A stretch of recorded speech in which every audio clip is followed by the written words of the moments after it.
ஐயா வணக்கம். வணக்கம். இன்று நாம் காண இருப்பது ஸ்ரீமான் சத்தியமூர்த்தி ஐயாவிடம் ஒரு சிறிய உரையாடல். ஐயா, உங்களை பற்றிய ஒரு சில வார்த்தைகள். அனைவருக்கும் அடியேனுடைய பணிவான வணக்கங்கள். முதலாவதாக அடியேன் ஸ்ரீமான் சத்தியமூர்த்தி. அடியேன் புதுக்கோட்டை மாவட்டத்தில் தென்னங்குடி என்ற கிராமத்தில் வசித்து வருகிறேன். கற்பக களிரே கணபதியே, உயர் கற்பனை கடந்த கணபதியே, கரிமுக வதனே கற்பகமே, உன் சொல்லடி தருவாய் கற்பகமே. மாதா பிதா குரு தெய்வம் இவர்களை முதலிலே வணங்கி என்னுடைய இந்த முதல் பதிவை வெளியிடுகிறேன். இந்த சேனலில் இப்போ பார்க்கக்கூடியவர்களும் சரி, இதற்கு முன்னால் இருந்தாலும் சரி, முதல்ல சப்ஸ்கிரைப் பண்ணுங்க. ஐயா, இந்த விஞ்ஞான உலகத்தில் ஜோதிடம் உண்மை. வணக்கம்.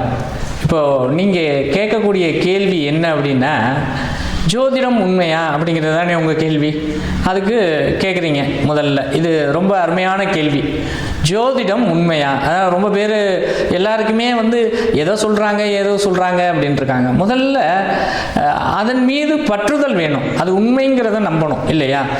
ஆமாம். இப்போ நான் கடவுளை பார்த்துருக்கேன் அப்படின்னு சொன்னால் எல்லாரும் நம்புவாங்களா? கண்டிப்பாக நம்ப மாட்டாங்க. பார்த்தவங்க மட்டும்தான் சொல்லுவாங்க. அது விளக்கம் பிறகு பார்க்கலாம். இப்போ நீங்கள் கேட்ட கேள்விக்கு பதில். இப்போ உதாரணத்திற்கு மேசராசி நேயர்கள் அப்படி வச்சுக்கோங்க, சரிங்களா?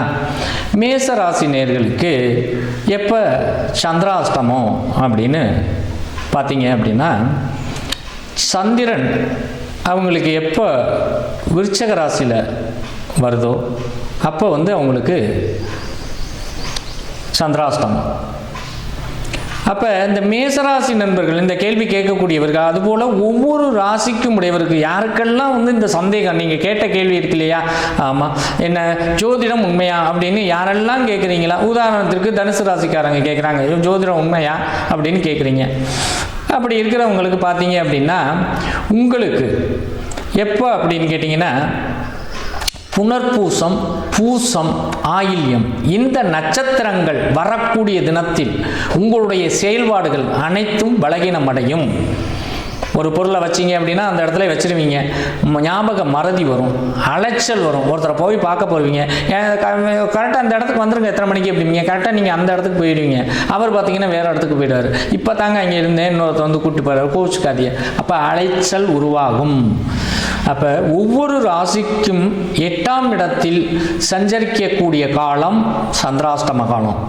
அப்போ ஜோதிடம் உண்மையா பொய்யா அப்படின்னு தங்களுடைய கேள்விக்கு இதுதான் பதில். இப்போ இந்த தினம் உங்களுக்கு எப்படி இருக்குன்னு பார்த்துக்குங்க. அப்போ ஜோதிடத்தை நீங்கள் நம்பணுமா நம்ப வேண்டாமா, உண்மையா பொய்யா அப்படிங்கிறத நீங்கள் முடிவு பண்ணிக்கலாம். வேறு ஒன்றும் கிடையாது. அந்த மாதிரி ஒருத்தருக்கு இந்த செயல்பாடு நடக்கலை அப்படின்னு சொன்னால் கண்டிப்பாக நீங்கள் ஜோதிடம் பொய் அப்படின்னு சொல்லலாம். 100க்கு 100% யாரும் எனக்கு ரொம்ப பேர் மெசேஜ் பண்ணியிருக்காங்க. தயவு செய்து மீண்டும் உங்களுடன் ஒரு சின்ன கேள்வி கேட்டுக்கிறேன். நீங்கள் இதுவரைக்கும் தெரியாமல் இருந்தாலும் சரி, ஒவ்வொரு ராசி நேயர்களும் தங்கள் ராசிக்கு 8ஆம் இடத்தில் சந்திரன் சஞ்சரிக்கக்கூடிய காலகட்டத்தில் உங்களுடைய செயல்பாடுகள் எப்படி இருக்குது அப்படிங்கிறத பார்த்துட்டு எனக்கு கமெண்ட் பண்ணுங்கள். நன்றி. ஐயா, உங்ககிட்ட ஜாதகம் பார்க்கணும்னா என்ன பண்ணணும்? ஜாதகம் பார்க்கணும் அப்படின்னா என்ன பண்ணணும்னு கேட்குறீங்க. ஜாதகம் பார்க்கணும் அப்படின்னு சொன்னால் முதல்ல அப்பாயின்மெண்ட் வாங்கணும். ஒன்று, உங்களுடைய வாட்ஸ்அப் நம்பரில் உங்களுடைய பிறந்த தேதி, பிறந்த நேரம், பிறந்த ஊர் அது மெசேஜ் பண்ணுங்கள், பலன் சொல்லப்படும். உங்கள் பொன்னான நேரத்தை எங்களுக்கு ஒதுக்கியதற்கு மிக்க நன்றி. நன்றி.